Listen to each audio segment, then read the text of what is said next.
Good afternoon. Today, I would like to talk to you briefly just about some of the things that I've encountered since um, moving towards my desired and required state of expression. When people don't understand why it is that you do what you do or make the choices that you make, they unintentionally project their feelings and concerns onto you. For instance, if you decide that you are ready to leave a particular profession and you have peers and friends and acquaintances that you've encountered during your employment at a particular company, they instantaneously, without thinking, put themselves in your shoes in terms of the act of quitting or leaving a career, quitting a job.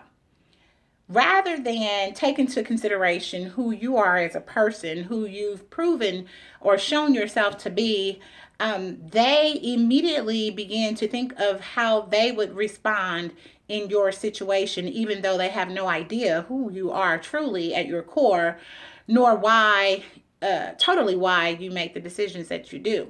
This is called projection.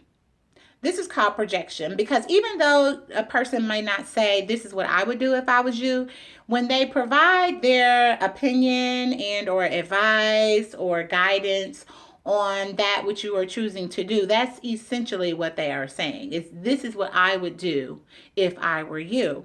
And so I am recording today because I want to let the world know that it does not matter what you would do if you were me, because first of all, you're not me. Secondly, you will never be me. Thirdly, you have no idea what it's like to walk in my shoes. None. And you never will. However, because we are connected through the energy that we share in this universe, there is the capacity for you to somehow connect with me such that you may be able to feel my vibe, so to speak, but that's only if you are alive inside. If you have allowed yourself to awaken to your full awareness, or at least close to that awareness, then perhaps you have some concept because we're activated on the same frequencies. Perhaps you have some concept of what I may be experiencing in my life. But until you come on up to 106.9 or 107.1, you have no idea. When you're vibrating down here on 97.3 or 87.2 or wherever it is you may be vibrating without really realizing you're vibrating that low, there's no possible way that you can connect with me up here. I'm not saying that I'm higher than you. What I am saying is that I operate at a different frequency than you do, and therefore I vibrate on a higher level than you do. So, until you can actually make your way up to the frequency that I vibrate on, you have no clue. You have no clue. And everything that I do, everything that I share is actually to give you a clue. It's what I call sowing seed. But until you actually allow those seeds that have been planted, not just by me, but many others who have come before me and coming simultaneously with me that are dropping seed, dropping word, dropping hints, until you allow those seeds to take root in your garden, yeah, I'm going to say they'll never grow. And a wise pastor once said to me that anything that's not growing, GROIN, is dead. And then there's another wise soul, whether fictional, mystical, or real. This wise soul said that let the dead bury the dead. I must be about my father's business. Who said that? Well, it was coined, the statement was quoted to be a statement made by none other than the very one and only Jesus Christ. Um, I used to wonder myself, what exactly did Jesus mean when he said, let the dead bury the dead? And even as a minister, I had no real idea of what that meant until I moved beyond traditional Christian teachings and began to discover and research on my own independently of a pastor or a church. And some would call that know thyself. So as I was knowing myself, as I was learning myself, as I was becoming myself, I discovered that letting the dead bury the dead equates to letting those who are spiritually dead bury those who are physically dead. And as a result of that, I typically won't even go to a funeral because the individual that once inhabited the vessel that lay in the coffin, yeah, he's not there. She's not there. They're gone. They've been gone. As soon as the body died, the spirit that resided in that body moved on. Where? I don't know. But I can say from experience that the spirit or the energy or the breath of life that once inhabited a body never dies. It never dies. And I had a conversation today with my mother and her friend, and I discovered, because oftentimes when I talk to other people is when the spirit talks to me. Yeah, when I'm talking to other people, the spirit also speaks to me. Whose spirit, you might say? It's my spirit. It's my higher self. It's my higher level of awareness.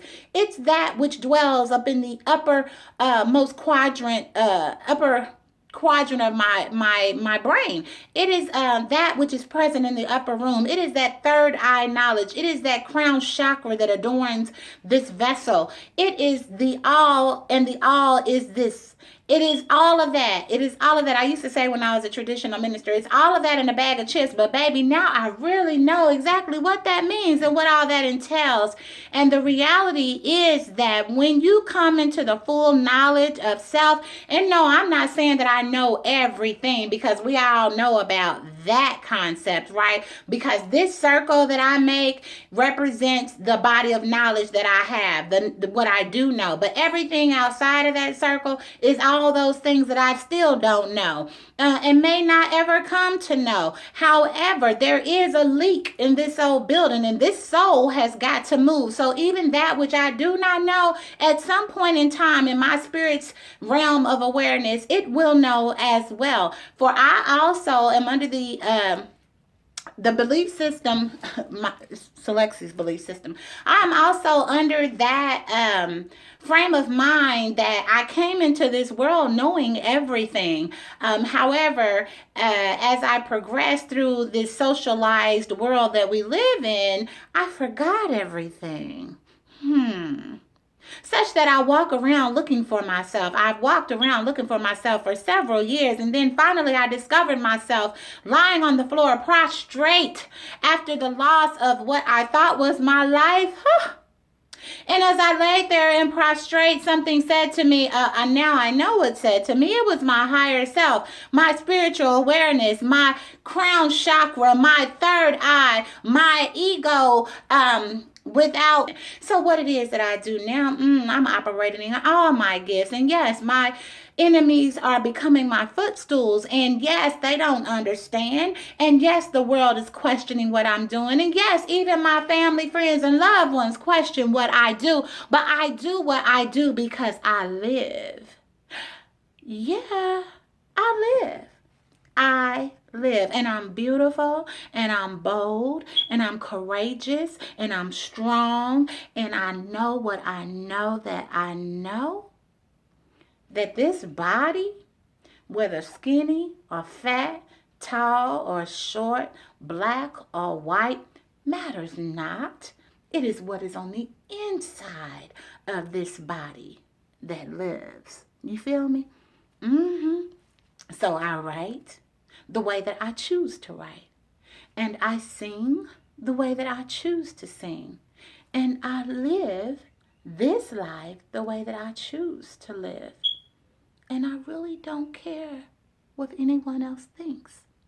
Because the reason I am here is to show you through the way that I walk, through the things that I say and do, that you too can be authentically you. Imagine that. And here you spent all your life trying to be somebody else, trying to please somebody else, trying to make somebody else happy. When all your spirit ever came here to do is live, to express. So fuck the system, buck the system. Do what you want to do. Be who you want to be. Say what you want to say. Go where you want to go. Live how you want to live. Because you choose to. And I'll say this in closing. My dad, Jimmy Toes, used to say, the only thing I gotta do is eat shit and die. Well, guess what? If you don't eat, you probably won't shit, but you still gonna die. And a friend of mine, her dad used to say, all I gotta do is stay black and die. What I got from that is what he was saying was, I live effortlessly. I live effortlessly. I live effortlessly. Therefore, everything that I do happens naturally. I do what I do because that's what I'm supposed to be doing. I do what I do because that is what comes naturally to me. I just allow it to flow. I open up and I let it flow. Wherever it goes, I don't know. And guess what? I don't care. I'm just living this life on purpose. Because I'm the only one that can live it through this temple, through this vessel. The spirit that operates through me wishes to express itself through me. And this is my expression. And I love it. See you later.